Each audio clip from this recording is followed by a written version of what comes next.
Um, it's late at night. It's like probably 11:30 something. Yeah, Like 11:30. 11:30. Carson is asleep, so we're kind of like, Finally. yeah, finally. So we're gotta keep the noise down a little bit. We're like our guest just left. Yeah, my brother, my younger brother, sister, and my older brother was here for. Well, my younger brother and sister been here all day. My older brother pulled up about, 9, 10 something. I don't know. Played the game for a little while. Me and my youngest brother was already playing. My brother bought his game over, but that's not what this is about. This is actually about Sunday service and the message that our youth Pastor Jeremy Moyer gave. So shout out to Jeremy. He talked on broken is the new beautiful, which a lot of us don't understand as Christians, that being broken can actually be a term of a good sense.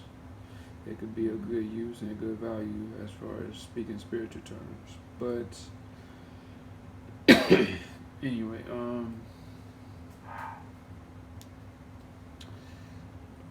he told us a lot of us as Christians are afraid to be broken, and we run from brokenness because, well, it hurts and we hate to feel the pain of being broken. So he broke it down into logical terms, very understanding, very heartwarming, very heartfelt.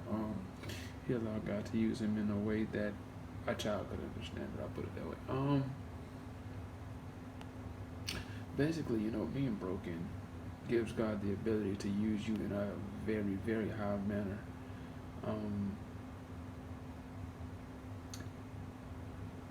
Like he said, whatever you went through in your past, instead of being hurt by it or regretful, we should actually take that in the sense of being thankful for being broken, because in those past moments, that's where God wants to work, because he told us, a person who rejects God and has his heart for him, he can't work in that sense.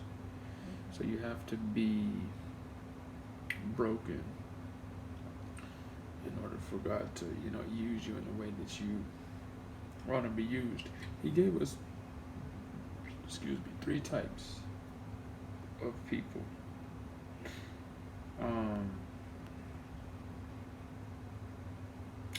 I'm trying to remember all of them.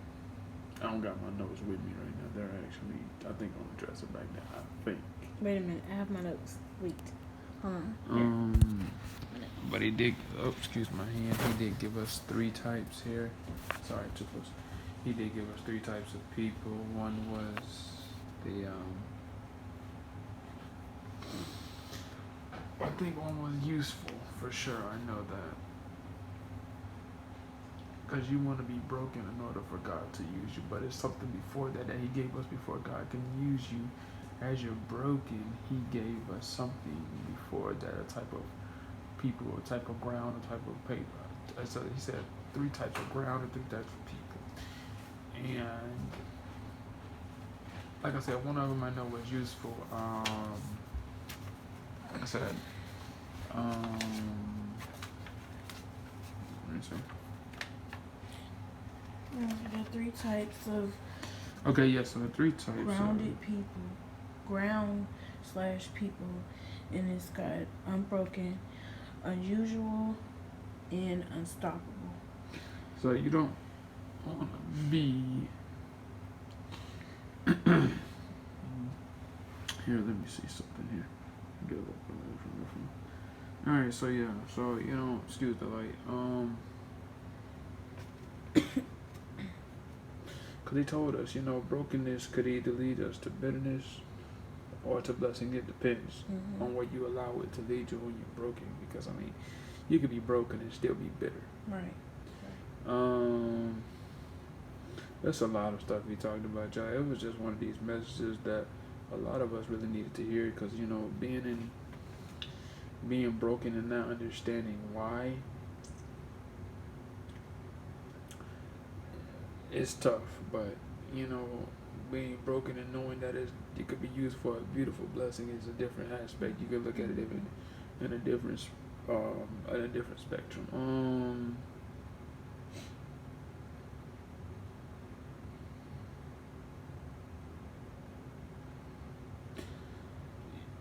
It's it's just amazing to know that you have the willpower to understand that it's okay to actually be broken, and not be afraid to be in that brokenness and say, hey, well, I'm broken and God can't do anything with this. No. See, that's the place where we all should want to be. And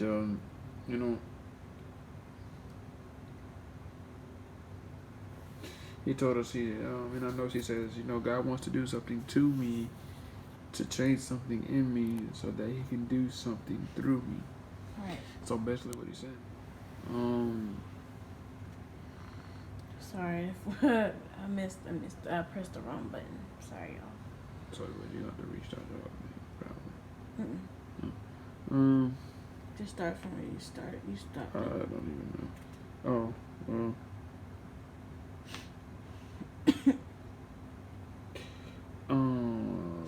He was saying that God wants to do something to me, to change something in me, so He can do something through me.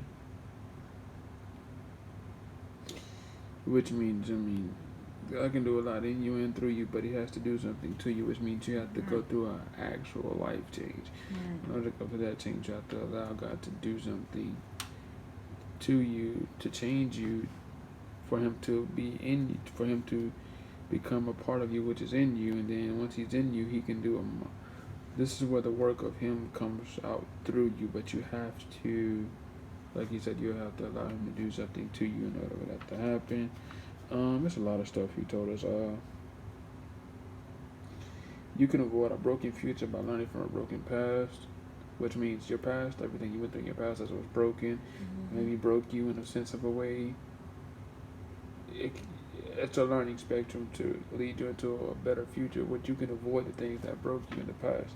So, like you said, be thankful for that broken past, because that's what squares you for your future. What you know what to avoid, what to not go to. I guess I'll give you these two. Running from brokenness leads to fear, and running to brokenness leads to freedom. Very true. Very true. Big facts. If you didn't know that by now, as a Christian or Baptist or whatever your religion is, now you know. Running from brokenness leads to fear. Running to brokenness leads to freedom. So don't run from it, run to it. We went from being all around traditional Baptist to now non-denominational. So yeah, be different. And we could probably gonna make a video on why we changed. So we'll probably make a video on that, on why we went from Baptist to non-denominational. So if I'm pronouncing that right, if I'm not, let me know.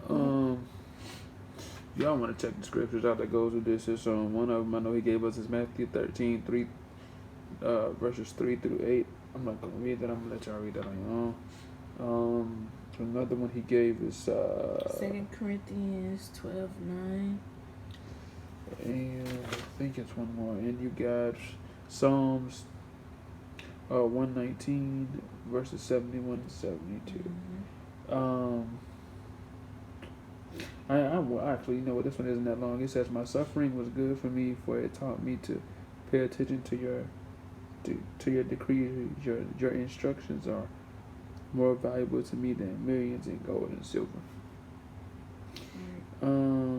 Which means the pain, the hurt, the bitterness, the brokenness, everything that you go through in your past is actually good for you. It allows you to pay attention to what God has for you, His instructions,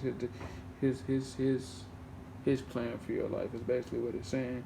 Amen. Which means when they say your instructions are more valuable to me than silver and in gold, which means no amount of money can replace the plan that God has for you or for us. Right. You could have $1 million, but those $1 million cannot be the plan or even lay out the plan that God has for you. You can take it and say, okay, well, I know what I'm going to do with it. But that's what you want to do with it. It's not what God wants. What God wants. So you have to, you know what I'm saying? Like I said, just read these different scriptures that we gave. Like I said, I'll repeat them again.